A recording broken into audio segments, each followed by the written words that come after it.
Hello friends, welcome to Sangeet book channel. இன்றைக்கி எங்கள் வீட்டில் என்ன ரெசிபிங்கிறது இப்போ நான் காமிக்கிற இந்த ஃப்ளவர் பார்த்தோன்னே தெரிஞ்சிருக்கும். வாழைப்பூ. இந்த வாழைப்பூ வச்சு புதுசாக ஒரு பிரியாணி ட்ரை பண்ணலாம் அப்படின்னு ஒரு ஆசை வந்துச்சு. ஸோ இன்றைக்கி சண்டே, நான்வெஜ் இல்லை, சைவ சண்டேவாக இருக்குது. ஸோ இதில் பார்த்திங்கன்னா இந்த வாழைப்பூவில் இந்த நரம்பை எடுத்துகிட்டு ஃப்ரெஷ்ஷாக என்ன பண்ணி வச்சுருக்கோன்னா, இந்த நரம்பு தெரியுதுங்களா, இந்த பாருங்கள், இந்த நரம்பு இதையும் எடுத்துடணும். அதுக்கப்புறம் இந்த பேப்பர் மாதிரி இருக்குங்களே, இதையும் எடுத்துகிட்டு க்ளீனாக என்ன பண்ணிட்டுனா ஆஞ்சி எடுத்துக்கணும். எடுத்துகிட்டு இங்கே பாருங்கள், நான் தண்ணியில் போட்டு வச்சுருக்கேன் இந்த வாழைப்பூ. சரிங்களா? இப்போ இதுக்கு வாழைப்பூ பிரியாணிக்கு தேவையான இன்க்ரீடியன்ட்ஸ் என்னங்கிறத நான் உங்களுக்கு சொல்கிறேன். வாழைப்பூ நான் வந்து இந்த மாதிரி ஒரு வாழைப்பூவை க்ளீனாக எடுத்து ஆஞ்சி தண்ணியில் போட்டு வச்சுருக்கேன். ஸோ அது கூட பார்த்திங்கன்னா பிரிஞ்சி இலை சொல்லுவாங்க, இந்த இலை, 2 ஏலக்காய், அப்புறம் பார்த்திங்கன்னா கிராம்பு, அப்புறம் இது ஒன்று பட்டை, அதுக்கப்புறம் இந்த மசாலா ஐட்டம் எல்லாத்தையுமே எடுத்து நான் வச்சுருக்கேன். அந்த ரோஸ் அதெல்லாம் இருக்கும் இல்லையா, அது அப்படியே ஒரு பேக்கெட்டில் உள்ளது அப்படியே எடுத்து வச்சுருக்கேன். அது கூட பார்த்திங்கன்னா கொஞ்சம் தயிர் எடுத்து வச்சுருக்கேன். அதுக்கப்புறம் இஞ்சி பூண்டு பேஸ்ட் எடுத்திருக்கேன். வாசனைக்காக பார்த்திங்கன்னா சோம்பு, இந்த பாருங்கள், சோம்பை இடித்து வச்சுருக்கேன் வாசனைக்காக. இது ஒரு ஆப்ஷனல் தான், நீங்கள் வேணுன்னா போட்டுக்கலாம், இல்லாட்டி விட்டுடலாம். அதுக்கப்புறம் பார்த்திங்கன்னா தனி மிளகாய்த்தூள் கொஞ்சமாக எடுத்திருக்கேன். அதுக்கப்புறம் உதயகிருஷ்ணா கீ, கொஞ்சோண்டு நெய் ஆட் பண்ணுறதுக்காக உதயகிருஷ்ணா கீ வச்சுருக்கேன். அதுக்கப்புறம் பார்த்திங்கன்னா லெமன், தக்காளி, அதுக்கப்புறம் பார்த்திங்கன்னா புதினா, கருவேப்பிலை, கொத்தமல்லி, பச்சை மிளகாய், பெரிய வெங்காயம் நல்லா ஸ்லைஸ் பண்ணி கட் பண்ணி எடுத்துருக்கேன். இதுதான் நம்ம வாழைப்பூ பிரியாணிக்கு தேவையான இன்க்ரீடியன்ட்ஸ். இப்போது வாங்க பார்க்கலாம் இந்த வாழைப்பூ பிரியாணி எப்படி செய்யலாங்கிறத நான் உங்களுக்கு காமிக்கிறேன். Okay, thank you friends. இப்போ பாருங்கள், குக்கர் வச்சாச்சு. அதில் பார்த்திங்கன்னா எண்ணெய் ஊற்றிருக்கேன். இப்போது எண்ணெய் தெரியுதுங்களா, எண்ணெய் ஊற்றியாச்சு. இப்போ இதில் பார்த்திங்கன்னா நம்ம சொன்ன பட்டை, ஏலக்காய், அதுக்கப்புறம் பிரிஞ்சி இலை, கிராம்பு, நம்ம சொன்ன மசாலா ஐட்டம் சொன்னேன் இல்லையா, அது எல்லாத்தையும் போட்டு நல்லா பொரியிற அளவுக்கு நம்ம வெயிட் பண்ணணும். சரிங்களா? எண்ணெய் வந்து ரொம்ப ஹீட் ஆகாமல் ஒரு மீடியம் ஃப்ளேமில் இருக்கும்போது நீங்கள் போடணும், இல்லாட்டி அது தீஞ்சிடும். நான் ஹை ஃப்ளேமில் வச்சு தான் குக் பண்ணிகிட்ருக்கேன். இது கூட வாசனைக்கு ஆப்ஷனுக்கு பார்த்தீங்கன்னா சோம்பு நான் எனக்கு அந்த ஃப்ளேவர் பிடிக்கும். ஸோ அதனால் நான் சோம்பு ஆட் பண்ணிக்கிறேன். உங்களுக்கு பிடிச்சதுன்னா நீங்கள் ஆட் பண்ணிக்கோங்க, இல்லாட்டி வேண்டாம். சரிங்களா? உங்களுக்கு அந்த ஃப்ளேவர் பிடிக்கும்னா நீங்கள் என்ன பண்ணலாம், அதை யூஸ் பண்ணிக்கலாம். ஓகேங்களா? இப்போ இதை என்ன பண்ணலாம், அழகாக அது பொரியிற வரைக்கும் வெயிட் பண்ணணும்.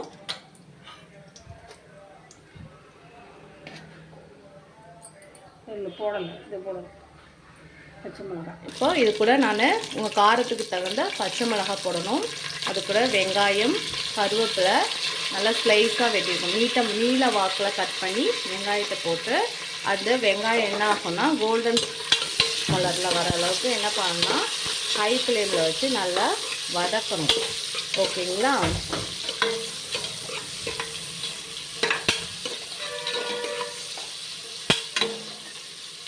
தெரியுதுங்களா, ஸ்லைஸாக நான் ஆனியனை கட் பண்ணியிருக்கேன்.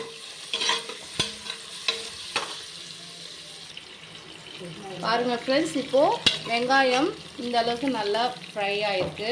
நம்ம எந்த ரைஸ் செஞ்சாலும் வெங்காயம் வந்து நல்லா ஃப்ரை ஆகிடுச்சுன்னா செம்ம டேஸ்ட்டு கொடுக்கும். இப்போது இந்த ஸ்டேஜில் புதினா போட்டுக்கணும். புதினா போட்டு இதை பாருங்கள், நான் வதக்கிட்டுருக்கேன். பாருங்கள், நல்ல ஒரு மாதிரி கலர் சேஞ்ச் ஆகுது. பாருங்கள், நம்மளோட ஆனியன் வந்து நம்ம போட்ட ஆனியன் கலர் சேஞ்ச் ஆகுது. இந்த ஸ்டேஜில் இஞ்சி பூண்டு பேஸ்ட்டு நம்ம போடுறோம். சரிங்களா? உங்களுக்கு எவ்வளோ ரைஸ் எடுத்துருக்கீங்களோ அந்த அளவுக்கு நீங்கள் இஞ்சி பூண்டு பேஸ்ட்டு போட்டு அதை நல்லா பச்சை வாசனை போகிற அளவுக்கு என்ன பண்ணணும்னா நல்லா ஃப்ரை பண்ணணும். இப்போ உங்களுக்கு இதில் பார்த்திங்கன்னா இஞ்சி பூண்டு பேஸ்ட் போட்டோன்னே அடி பிடிக்கிற மாதிரி இருக்கும். ஸோ அந்த ஸ்டேஜில் நீங்கள் கொஞ்சம் நெய் ஆட் பண்ணிக்கலாம். நெய் உங்களுக்கு பிடிக்கும் அப்படின்னா நெய் ஆட் பண்ணிங்கன்னா உங்களுக்கு இஞ்சி பூண்டு பேஸ்ட் வந்து அடி பிடிக்காமல் இருக்கும்.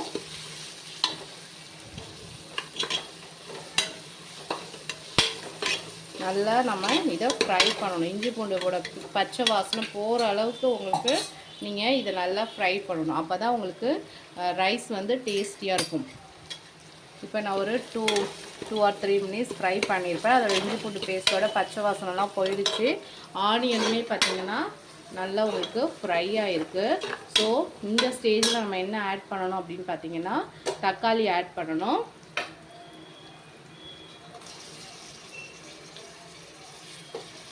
நான் வந்து ஒரு 3 டொமேட்டோஸ் வந்து கட் பண்ணி வச்சுருந்தேன்.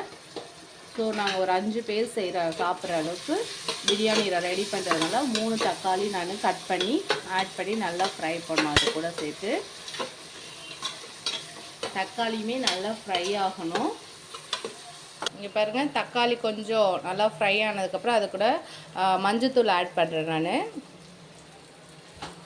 நான் வந்து என்னோடய எல்லா அதே மாதிரி தனி மிளகாய்த்தூள் அடுத்தது நெக்ஸ்ட் வந்து தனி மிளகாய்த்தூள் ஆட் பண்ணுறேன். உங்களுக்கு காரத்துக்கு தகுந்த மாதிரி நீங்கள், ஏன்னா நம்ம க்ரீன் சில்லியும் ஆட் பண்ணியிருக்கோம், அது கூட நம்ம தனி மிளகாய்த்தூளும் ஆட் பண்ணும்போது கொஞ்சம் காரம் அதிகமாக இருக்கும். உங்களுக்கு காரத்துக்கு தகுந்த மாதிரி நீங்கள் சில்லி பவுடர் ஆட் பண்ணிக்கோங்க. நான் எல்லா சமையலுக்குமே மஞ்சத்தூள் அண்ட் பெருங்காயத்தூள் லைட்டாக ஆட் பண்ணுவேன் நான். ஸோ இதுக்குமே நான் ஆட் பண்ணியிருக்கேன். நாங்கள் கொஞ்சம் காரம் கூட சாப்பிட்றதுனால நான் இன்னும் கொஞ்சம் தனி மிளகாய்த்தூள் ஆட் பண்ணியிருக்கேன். ஸோ அது ஒரு ஃப்ளேவர் கொடுக்கும், உங்களுக்கு சாப்பிடும்போது நல்ல டேஸ்டியான ஒரு ஃப்ளேவர் கொடுக்கும். ஸோ பெருங்காயத்தூள் நம்ம ஏன் ஆட் பண்ணோம்னா ஒரு சிலருக்கு டைஜஸ்டிக் ப்ராப்ளம் இருக்கும் இல்லையா, அதனால் எல்லாத்துலேயுமே லைட்டாக பெருங்காயத்தூள் ஆட் பண்ணுவேன். ஸோ இதுக்குமே நான் வந்து பெருங்காயத்தூள் ஆட் பண்ணியிருக்கேன். இது வந்து நல்லா நம்ம ஃப்ரை பண்ணோம். பாருங்கள், கலர் பார்க்கவே செம்மையாக இருக்குது பாருங்கள், பயங்கர சூப்பராக நல்லா அழகாக வாசனை அப்படியே கம கமன்னு வருது. அந்த தனி மிளகாய்த்தூள் ப்ளஸ் இஞ்சி பூண்டு பேஸ்ட்டு பாருங்கள், நான் சொன்னேன் இல்லையா, இதெல்லாம் போட்டு நம்ம வதக்கும் போது அது ஆட் ஆகும். இப்போ நெக்ஸ்ட்டு நான் தயிர் ஆட் பண்ணுறேன். கொஞ்சமாக தயிர் அந்த டேஸ்ட்டுக்காக, புளிப்பு டேஸ்ட்டுக்காக கொஞ்சம் தயிர் ஹோம்லேயே ரெடி பண்ண தயிர் என்ன பண்ணுறேன்னா நான் ஆட் பண்ணியிருக்கேன். இதை நல்லா ஃப்ரை பண்ணுறோம். இதோட கலர் பாருங்கள், நல்லா தெரியுது அவங்களுக்கு, செம்மையாக ஆவிலாம் பறக்குது, செம்ம டேஸ்ட்டாக. இது பார்க்கவே வாசனை கம்மன்னு வருது. இது ஃப்ரை நம்ம நல்லா ஃப்ரை பண்ணும்போது நல்ல ஸ்மெல் அரோமா வந்து செம்மையாக இருக்கும். இது கூட கலருக்காக நான் லைட்டாக கேசரி பவுடர், லைட்டாக red colour kesari powder add பண்ணி லைட்டாக ஆட் பண்ணோம். ஸோ இப்போ இதை ஆட் பண்ணணுன்னா இங்கே பாருங்கள், செம்ம ரெட் டிஷ்ஷாக தெரியுது பாருங்கள் அந்த தக்காளியோட கலர் ப்ளஸ் இப்போ நம்ம மஞ்சத்தூள் ப்ளஸ் இப்போ நம்ம ஆட் பண்ண அந்த கேசரி பவுடர் லைட்டாக ஆட் பண்ணது உங்களுக்கு கலர் வந்து நல்லா கொடுக்கும். ஃபஸ்ட்டு நம்ம கலர் நல்லா இருந்தாலாவே குழந்தைங்க ஆசையாக சாப்பிடுவாங்க. ஸோ அதனால தான் நான் இந்த கலர் ஆட் பண்ணியிருக்கேன். இங்கே பாருங்கள், அதோடய எண்ணெய் வந்து பிரிஞ்சு வருது பாருங்கள், உங்களுக்கு தெரியுதுங்களா? இந்த அளவுக்கு நம்ம என்ன பண்ணணும்னா இதை நல்லா ஃப்ரை பண்ணணும், அப்போ தான் நல்லாயிருக்கும். இப்போ இந்த ஸ்டேஜில் நம்ம என்ன பண்ணணும்னா நம்ம அரிஞ்சு க்ளீன் பண்ணி தண்ணியில் போட்டு வச்சுருக்க நம்ம வாழைப்பூ, இவங்க தான் மெயின். இதில் அந்த வாழைப்பூவை இதில் போடுறோம். நல்லா தண்ணியை பிழிஞ்சிட்டு நீங்கள் வாழைப்பூவை இதில் ஆட் பண்ணணும். பாருங்கள், செம்ம சூப்பராக இருக்குது பாருங்கள், பார்க்கவே நல்லா க்ளீன் பண்ணி நல்லா புழிஞ்சிட்டு போடும்போது தான் நீங்கள் ரைஸ்க்கான வாட்டரை ஆட் பண்ணும்போது உங்களுக்கு ரைஸ் வந்து நல்லா வரும். இதை வந்து நல்லா இது சீக்கிரமாகவே கொஞ்ச நேரத்துலேயே வதங்கிடும். இந்த வாழைப்பூ பாருங்கள், இது கூட மிக்ஸ் ஆகும்போது ரொம்ப அழகாக இருக்குது. லைட்டாக இது வதங்கிறதுக்கான உப்பு போடுறோம், சரிங்களா? அதுக்கப்புறம் ரைஸ்க்கு தேவையான உப்பு நம்ம தனியாக போடுவோம். ஸோ அப்போ நம்ம போடும்போது கொஞ்சம் பார்த்து போடணும். சில குழந்தைங்க வாழைப்பூ வந்து துவர்ப்பாக இருக்குதுன்னு சொல்லிட்டு சாப்பிட மாட்டாங்க. நம்ம இந்த மாதிரி ஒரு பிரியாணி ரெசிபி மாதிரி பண்ணி கொடுக்கும்போது அவங்களுக்கு ரொம்ப இன்ட்ரெஸ்ட்டாக சாப்பிடுவாங்க. டேஸ்ட்டுமே அவங்களுக்கு பிடிச்சிடும், உங்களுக்கு சூப்பராக இருக்கும். நம்ம ரெகுலராக பொரியல் செய்வோம், கூட்டு செய்வோம், அதுக்கப்புறம் பார்த்திங்கன்னா வாழைப்பூவில் சட்னி கூட செஞ்சுருப்போம். ஸோ இந்த தடவை பிரியாணி ட்ரை பண்ணலான்ட்டு தான் நான் செய்கிறேன். பாருங்கள், செம்ம சூப்பராக அழகாக இருக்குது. இது கொஞ்சம் ஒரு 3 மினிட்ஸ்லேயே பார்த்திங்கன்னா இந்த வாழைப்பூ வந்து உங்களுக்கு வதங்கிடும், தெரியுதுங்களா? இதை நல்லா வதங்கும்போது அந்த துவர்ப்பெல்லாம் அந்த எண்ணெயில் வதக்கும்போது அந்த துவர்ப்பெல்லாமே உங்களுக்கு சரியாயிடும். ஏன்னா நம்ம மசாலாலாம் போட்டிருக்கனால அந்த துவர்ப்பு வந்து வாழைப்பூவோட துவர்ப்பு வந்து தெரியாது. வாழைப்பூ வந்து ரொம்ப நல்லது குழந்தைங்களுக்கு, ரொம்ப ரொம்ப உடம்புக்கு நல்லது. அந்த துவர்ப்புங்கிறது ரொம்ப ரொம்ப நல்லது. நல்லா நம்ம வதக்கும்போது அந்த அடி பிடிச்சது எல்லாமே வந்துடும், சரிங்களா? அதுக்கப்புறம் பாருங்கள், பார்க்கவே செம்ம கலர்ஃபுல்லாக இருக்குது. நெக்ஸ்ட்டு பார்த்தீங்கன்னா வாழைப்பூ நல்லா வதங்கினோன்னே நீங்கள் எத்தனை டம்ளர் அரிசி எடுத்துருக்கீங்களோ அந்த டம்ளரில் 1 டம்ளர் அரிசிக்கு 2 டம்ளர் தண்ணி, சரிங்களா? அந்த அளவுக்கு நாங்கள் வந்து ஆட் பண்ணுறோம், ஓகேங்களா? பாருங்கள், தண்ணி ஊற்றினோன்னே பாருங்களேன், செம்ம கலர்ஃபுல்லாக இருக்குது பாருங்கள். அந்த வாழைப்பூ வந்து இந்த தண்ணியிலே வெந்துடும். ஒரு 2 or 3 மினிட்ஸ்லேயே அது நல்லா பாயில் ஆகிடும்.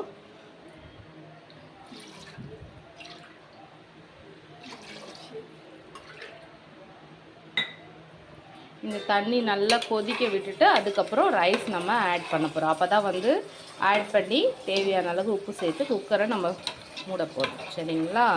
அப்போ தான் உங்களுக்கு அதோட பொலன்னு இருக்கும் சாதம்னு சொல்லுவாங்க. பாருங்கள், தண்ணி நான் ஆட் பண்ணிட்டோம்.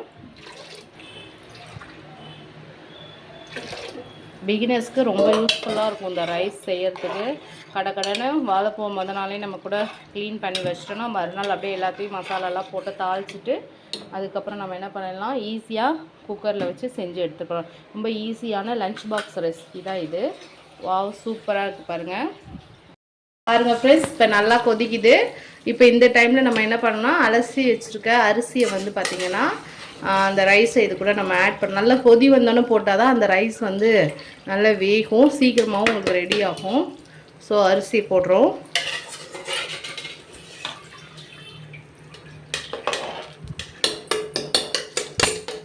பாருங்கள், பயங்கர கலர்ஃபுல்லாக இருக்குது இல்லையா? இந்த ரைஸ் போட்டோன்னே பாருங்கள், இந்த தண்ணி எல்லாமே பார்த்து மிக்ஸ் ஆகி செம்ம கலர்ஃபுல்லாக இருக்குது உங்களுக்கு.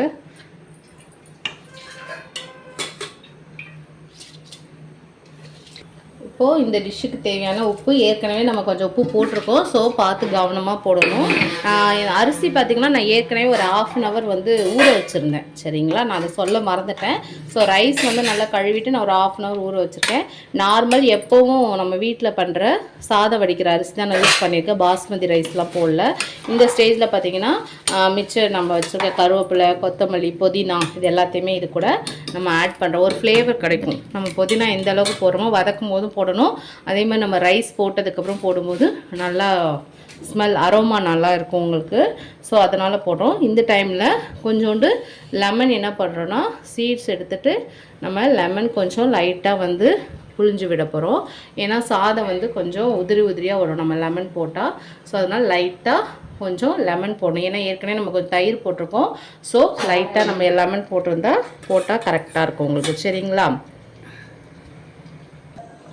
ஃப்ரெண்ட்ஸ், அரிசிலாம் போட்டதுக்கப்புறம் அதில் உப்பு காரம்லாம் கரெக்டாக இருக்கான்னு ஒரு தடவை செக் பண்ணிவிட்டு நீங்கள் குக்கரை விசில் போட்டு மூடிடுங்க, சரிங்களா? ஒரு 3 விசில் வந்ததுக்கப்புறம் ஆஃப் பண்ணிவிட்டு எடுத்துருங்க, சரிங்களா? ஃப்ரெண்ட்ஸ், இறக்கிட்டோம். ரைஸ் பாருங்கள் எவ்வளோ அப்படியே உதிரியாக சூப்பராக வந்திருக்கு. செம்ம வாசனை, அதோட செம்ம டேஸ்டியாகவும் இருக்குது. செம்ம சூப்பர். Wow, super. வாழைப்பூ பிரியாணி இஸ் ரெடி.